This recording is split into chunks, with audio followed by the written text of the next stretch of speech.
Assalamualaikum warahmatullahi wabarakatuh. Perkenalkan, saya Gizu Nikmah dari program studi Ekonomi Syariah semester 5. Baik, di sini kita akan membahas dengan prinsip jual beli murabahah, istisna, dan salam. Sebelum lanjut ke pembahasan, terlebih dahulu kita harus mengetahui apa itu jual beli. Jual beli sendiri adalah memindahkan milik dengan ganti atau iwad yang dibenarkan sesuai syariah. Pertukaran dalam jual beli dapat dilakukan dalam bentuk uang dengan barang, barang dengan barang atau yang biasa kita kenal dengan barter, dan uang dengan uang. Lanjut ke pembahasan, ada murabahah. Murabahah sendiri itu berarti akad jual beli barang pada harga asal dengan tambahan keuntungan yang disepakati. Selanjutnya ada skema murabahah. Skema dalam jual beli murabahah meliputi nomor 1, pihak nasabah mengajukan permohonan pengadaan barang dan pihak bank melakukan observasi kelayakan atas nasabah. Nomor 2, jika diterima, bank melakukan transaksi jual beli kredit dengan nasabah. Yang ketiga, bank membeli barang secara tunai agar langsung diantar ke nasabah. Yang keempat, barang dikirim. Yang kelima, nasabah menerima barang dan dokumen-dokumen lainnya. Yang keenam, nasabah melakukan pembayaran dan bank mendapat keuntungan dari selisih antara dealer dan nasabah. Dalam murabahah sendiri terdapat beberapa ketentuan-ketentuan.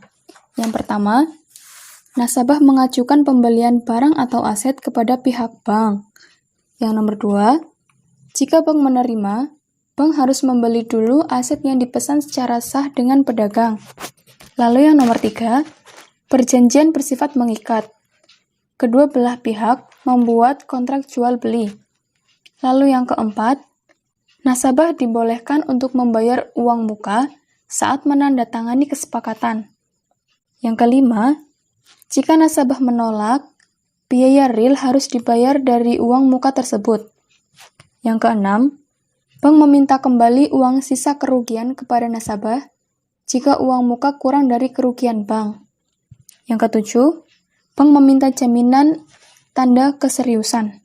Selanjutnya, dalam murabahah juga ada beberapa aplikasi. Yang pertama, pembiayaan rumah. Yang kedua, pembiayaan mobil. Yang ketiga, pengadaan barang. Dan yang keempat, pembelian barang dagangan. Murabahah sendiri memiliki beberapa manfaat. Yang pertama, keuntungan dari selisih harga beli penjual dengan harga jual kepada nasabah. Yang selanjutnya, sistem yang digunakan itu bersifat sederhana, dapat memudahkan penanganan administrasi di bank syariah. Selain manfaat dari murabahah, ada juga risiko yang terdapat dalam murabahah. Salah satunya adalah default, yaitu apabila nasabah sengaja tidak membayar angsuran. Lalu, fluktuasi harga komparatif, yaitu harga pasaran naik setelah bank membeli barang untuk nasabah. Bank tidak bisa mengubah harga jual tersebut. Lalu, ada penolakan nasabah. Penolakan ini biasanya terjadi apabila ada barang yang cacat dalam perjalanan. Lalu, barang dijual. Karena sistemnya jual beli, ketika kontrak ditandatangani, barang menjadi milik nasabah. Nasabah bebas melakukan apapun terhadap barang miliknya, termasuk menjualnya. Setelah resiko tersebut, murabahah juga terdapat beberapa kemudahan. Keringanan itu dapat berupa yang pertama, menghapus sisa tagihan. Yang kedua, membantu menjualkan objek murabahah pada pihak lain. Lalu, melakukan restrukturisasi piutang. Oke, beralih ke pembahasan selanjutnya yaitu tentang salam. Salam sendiri adalah akad jual beli di mana pembeli membayar terlebih dahulu, lalu barang diserahkan kemudian. Salam adalah kebalikan dari murabahah. Salam juga berbeda dengan istilah ijon, karena dalam salam tidak ada gharar. Skema yang terdapat dalam salam yaitu yang nomor 1, negosiasi pesanan antara pihak bank dan nasabah. Kedua, bank memesan dan membeli barang kepada penjual secara tunai. Yang ketiga, setelah barang tersedia, penjual mengirim dokumen kepada bank untuk pengambilan barang. Yang nomor 4 itu maksudnya penjual mengirimkan pesanan kepada pembeli atas perintah bank syariah. Lalu yang nomor 5, pembeli melakukan pembayaran tunai setelah barang dikirim oleh penjual. Keuntungan dari transaksi salam sendiri diperoleh dari perbedaan harga jual bank syariah kepada pembeli. Dalam salam juga terdapat beberapa karakteristik. Yang pertama, harga barang pesanan yang sudah disepakati tidak dapat berubah selama jangka waktu akad. Yang kedua, harga, spesifikasi, karakteristik, kualitas, kuantitas, dan waktu penyerahan aset yang dipesan sudah disepakati ketika akad terjadi. Ada beberapa manfaat salam. Bagi pembeli, ada jaminan memperoleh barang dalam jumlah dan kualitas tertentu dengan harga yang disepakatinya di awal. Lalu bagi penjual, diperbolehkannya dana untuk melakukan aktivitas produksi kembali. Ketentuan-ketentuan dari sistem jual beli salam. Yang pertama, barang harus jelas spesifikasinya, sehingga tidak ada horor. Lalu, barang harus dapat dikuantifikasi atau ditakar ataupun ditimbang. Waktu penyerahan barang harus jelas, sesuai kesepakatan. Barang yang tidak harus ada di tangan penjual, tetapi harus ada pada waktu yang ditentukan.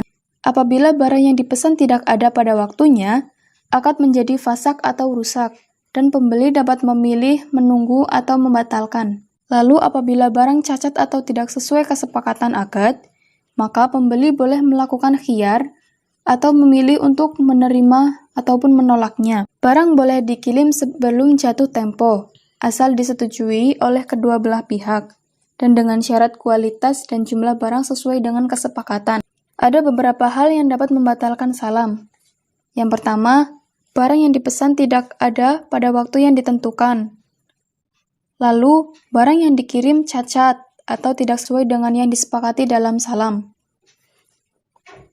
Lalu, barang yang dikirim kualitasnya lebih rendah dan pembeli membatalkannya. Selanjutnya, beralih dari salam ke istisna.